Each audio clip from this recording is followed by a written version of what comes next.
Hello everyone, welcome back to my channel. तो friends, ये vlog है मेरा संडे का। संडे वाले दिन सुबह सुबह मैं गई थी अपने हस्बैंड के साथ में अपना ब्लड टेस्ट कराने, क्योंकि बहुत सारे लोगों को पता होगा कि मुझे थायराइड की प्रॉब्लम है, जिसकी वजह से मेरा वेट अप डाउन होता रहता है। और दूसरा, मेरे बॉडी के अंदर भी बहुत सारे चेंजेस हो रहे थे आजकल, तो इसीलिए मैंने सोचा क्यों ना थायराइड का टेस्ट करा लिया जाए। तो इसलिए मैं गई थी टेस्ट कराने के लिए। तो ये लैब है, लैब के अंदर मैं गई थी। और मैं हमेशा लाल पैथ लैब पर ही टेस्ट कराती हूँ, क्योंकि क्या है ना कि यहाँ पर जो रिपोर्ट होती है वो ट्रस्टेड होती है। उसको कोई भी डॉक्टर, किसी को भी आप दिखाओ, उसको वो झुटला नहीं सकता है। उसको वो ये नहीं कह सकता है कि भी ये गलत है रिपोर्ट, या फिर आप दोबारा से टेस्ट कराओ। और यहाँ पर देखिए, मैं ब्लड टेस्ट करा रही थी तो मेरी ना नस नहीं मिल रही थी, तो उन्होंने दूसरे हाथ की नस पर ब्लड सैंपल लिया था। और उसके बाद मैं आ गई थी घर।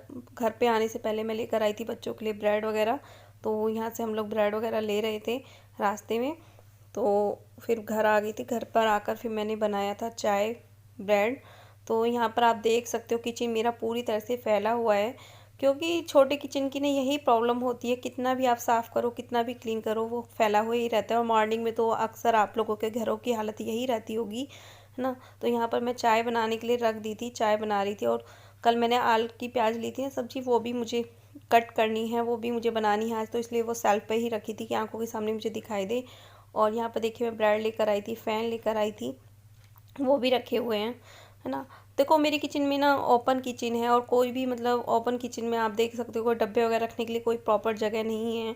तो जिसकी वजह से मुझे काफ़ी प्रॉब्लम्स होती हैं किचन में, है ना। और यहाँ पर मेरी चीनी ख़त्म हो गई थी, तो मैंने चीनी डब्बे में से डाल ली थी, है ना।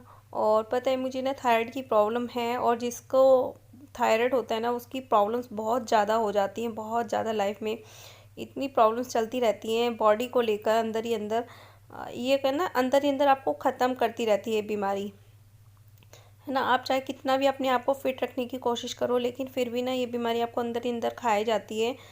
और आप इससे निकल नहीं सकते, ज़िंदगी भर भी आप इससे निकल नहीं सकते हो। आपको जीना मरना इसी के साथ होता है, मतलब इसी बीमारी के साथ ही आपको जीना है, मरना है ना। और यहाँ पर देखिए, मैं ना दूध खाली कर रही थी भगोने में से, क्योंकि भगोने में ना दूध काफ़ी सारा हो रखा था।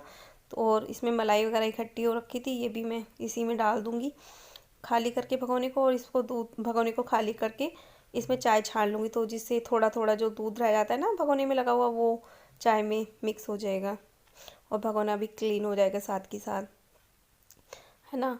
और मैं आपको ये एक बात और बता रही थी कि जब मेरी बॉडी में से जब मैं ब्लड टेस्ट के लिए दे रही थी, तो मेरी ना नस नहीं मिली थी, और नस ना मिलने की वजह से उन्हें दूसरी तरफ सिरिंज लगाई थी फिर हाथ में, तो वहाँ से ब्लड लिया था।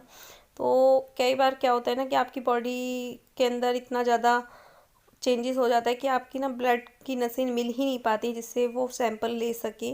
और आपको बताऊँ तो प्रेगनेंसी के टाइम पे जब सनी हुआ था, तब मेरी जो ग्लूकोज लगी थी, तो उस टाइम भी मेरे हाथों की नसें नहीं मिल पाई थी, जिसकी वजह से डॉक्टर ने मेरे पैर में लगाई थी ग्लूकोज, है ना। आप सोच सकते हो पैर के अंदर ग्लूकोज लगने का मतलब क्या होता है ना, क्योंकि मेरे हाथ में नस नहीं मिल पाई थी, जिसकी वजह से उन्होंने पैर में नसों में लगाई थी।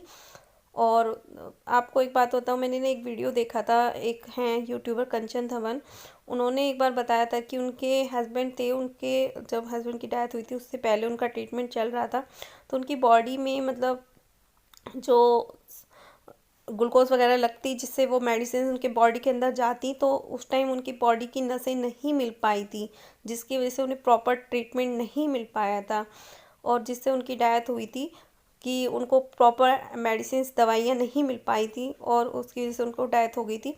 लेकिन मुझे भी डर लगता है इस चीज़ को देखते हुए ही। जब से मैंने वो वीडियो देखी ना, मेरा दिमाग घूम जाता है बिल्कुल। कभी कभी सोचती हूँ कि मेरी भी बॉडी में मतलब इस तरह की प्रॉब्लम आती है कि मुझे नसें नहीं मिल पाती हैं जब भी कभी मैं ब्लड टेस्ट कराने के लिए जाती हूँ, या फिर जैसा कि डिलीवरी के टाइम पे हुआ था, मेरे हाथ की नसें नहीं मिल पाई थी, पैर में ही लगाई थी, तो उसकी वजह से मुझे प्रॉब्लम हो गई थी काफ़ी सारी ना। और जब से मैंने वो वीडियो देखी ना, मुझे दिमाग ख़राब हो जाता है इस चीज़ को सोचते हुए कि यार, मेरी अगर मेरी भी बॉडी की नस नहीं मिल पाई और मुझे ट्रीटमेंट नहीं मिल पाया, तो मेरा क्या होगा। Hello everyone, good morning. तो फ्रेंड्स अभी है सुबह सुबह का टाइम और मैं जस्ट अभी आई थी थायराइड टेस्ट करा के, क्योंकि मुझे ऐसा लग रहा है मेरा वेट बढ़ रहा था, तो मुझे लग रहा था कि मुझे थायराइड टेस्ट करा लेना चाहिए अपना। और वैसे भी मैक्सिमम 3 महीने में या 6 महीने में आप लोगों को एक बार टेस्ट करा लेना चाहिए अगर आपको थायराइड है तो। मुझे पिछले 7-8 साल हो गए हैं मुझे थायराइड है जब से मुझे, लेकिन मैं रेगुलर मेडिसिन ले रही हूँ, रेगुलर दवाइयाँ ले रही हूँ, प्रॉपर ध्यान रखती हूँ इस चीज़ का कि मेरा थायराइड बढ़ने ना पाए, है ना। और जब भी कभी मुझे ऐसा लगता है कि मेरा थायराइड बहुत ज़्यादा बढ़ रहा है तो मैं उसके लिए दवाइयाँ लेना शुरू कर देती हूँ। और अभी मैं बना रही थी चाय के साथ बना रही थी ब्रेड, है ना। और क्या है ना कि जब आपको बीमारी होती है ना, ये बीमारी लाइफ टाइम तक चलती है, थायराइड की ऐसी बीमारी है, इसमें आपको मतलब बिल्कुल भी इसमें आपको रेगुलर मेडिसिन लेनी ही होती है। और दूसरी बात, अगर आपने एक बार दवाई छोड़ दी ना, मेडिसिन छोड़ दी थायराइड की, तो आपका मतलब हार्मोन्स गड़बड़ होने ही हैं। हार्मोन्स गड़बड़ का मतलब अगर आपके हार्मोन्स ठीक नहीं होंगे तो आपकी थायराइड कभी ठीक नहीं हो सकती है। और बहुत सारी चीज़ें हैं थायराइड में मतलब जो नहीं खाई जाती हैं, तो मैं कोशिश करती हूँ मैं उन सबको इग्नोर करूँ। और चलिए अब मैं बना लेती हूँ।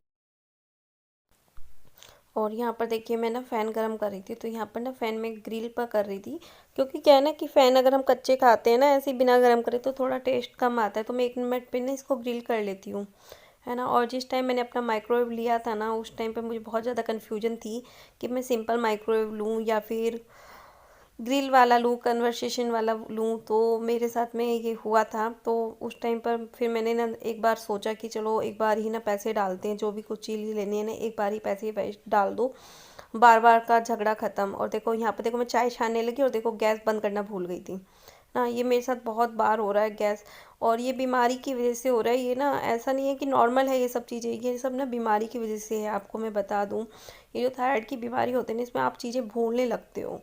ये साथ मेरे साथ में बहुत बार हुआ है, बहुत बार, एक बार नहीं बहुत बार होता है मेरे साथ में ऐसा। और देखो उसके बाद मैं बना रही थी आलू की प्याज की सब्जी। ये वाली सब्जी मैंने मतलब 1-2 बार ही बनाई है, पर अच्छी लगती है। तो इसको ना 2 हिस्से में कट करते हैं।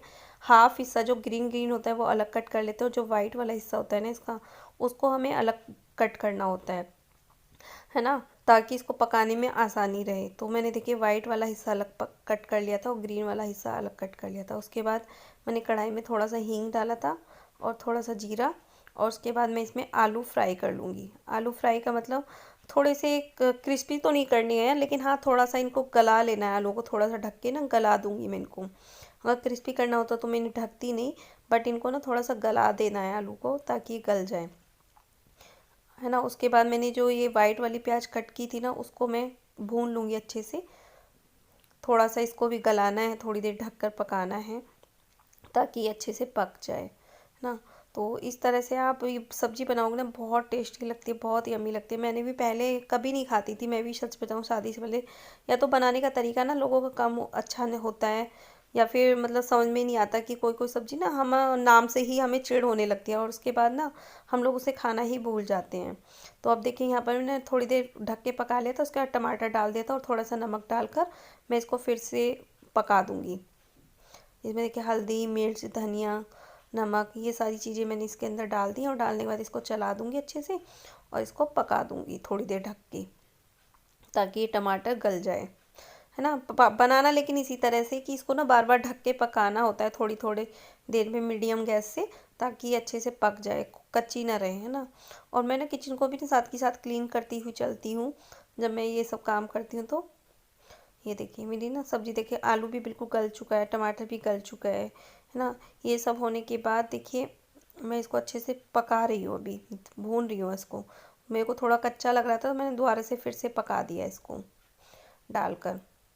और उसके बाद ना मैं इसको, ये देखिए ये पक चुका है। उसके बाद ना मैं इसको ग्रीन वाला जो पार्ट मैंने कट किया था ना इसका, उसको भी डाल दूंगी। ग्रीन वाला पार्ट क्या है ना, इसको ना इसको बाद में सबसे लास्ट में इसलिए डालते ताकि ना बहुत ज़्यादा गले ना। अगर ये बहुत ज़्यादा गला देते हैं ना हम, तो इसको टेस्ट नहीं आता है, और ये 2 मिनट में ही गल जाता है बिल्कुल। इसको बहुत ज़्यादा टाइम नहीं लगता है गलाने में। अब ये डल चुका है, तो अब इसमें मैं गरम मसाला, अमचूर पाउडर, डाल कर इसको अच्छे से भून लूँगी। इसको ढक के ही नहीं पकाना है, मतलब ग्रीन वाला पार्ट डालने का, क्योंकि ये तो वैसे भी इसकी जो पार्ट होता है ना ग्रीन वाला, ये वाला पार्ट तो हम लोग वैसे भी डेकोरेशन के लिए भी काम में ले लेते हैं किसी भी चाइनीज़ फूड में, है ना। तो इस तरह से इसको बनाते हैं सब्जी को, और ये खाने में बहुत टेस्टी लगती है, बहुत यम्मी लगती है। सच बताऊँ, इतनी यम्मी लगी थी, मतलब मेरे हस्बैंड ने ना 2 दिन तक यही सब्जी खाई थी, नेक्स्ट डे भी यही वाली सब्जी खाई थी इन्होंने, और उस दिन भी इन्होंने 2-3 बार खाई थी, है ना। बच्चों को भी अच्छी लगी थी। आप लोग इसे ट्राई ज़रूर करके देखना। इसके साथ में परांठे टेस्ट लगते हैं, परांठे लेना, और साथ में रोटी दाल। तो यहाँ पर देखिए अब मैं रोटी बना लूँगी, है ना। और रोटी सिंपल रोटी बनाऊँगी मैं, परांठे नहीं बना रही हूँ। आप परांठे के साथ भी खा सकते हो, बट यहाँ पे क्या है ना, मैंने दाल भी थी साथ में, तो दाल के साथ में परांठा नहीं अच्छा लगता, दाल के साथ में रोटियाँ ही अच्छी लगती, तो मैं यहाँ पर रोटी बना रही थी। और ये देखिए रोटी मेरी बन चुकी है, और अब मैं इस पर ना इसे सर्व कर लूँगी ना। और खाना बनाते वक्त किचन ना फैल ही जाता है। आप लोग बताना मुझे कमेंट बॉक्स में कमेंट करके आपको कैसी लगी ये रेसिपी, और जो भी रिपोर्ट आएगी मेरी थायराइड की वो मैं आपको नेक्स्ट वीडियो में शेयर करूँगी। तब तक के लिए बाय बाय, टेक केयर।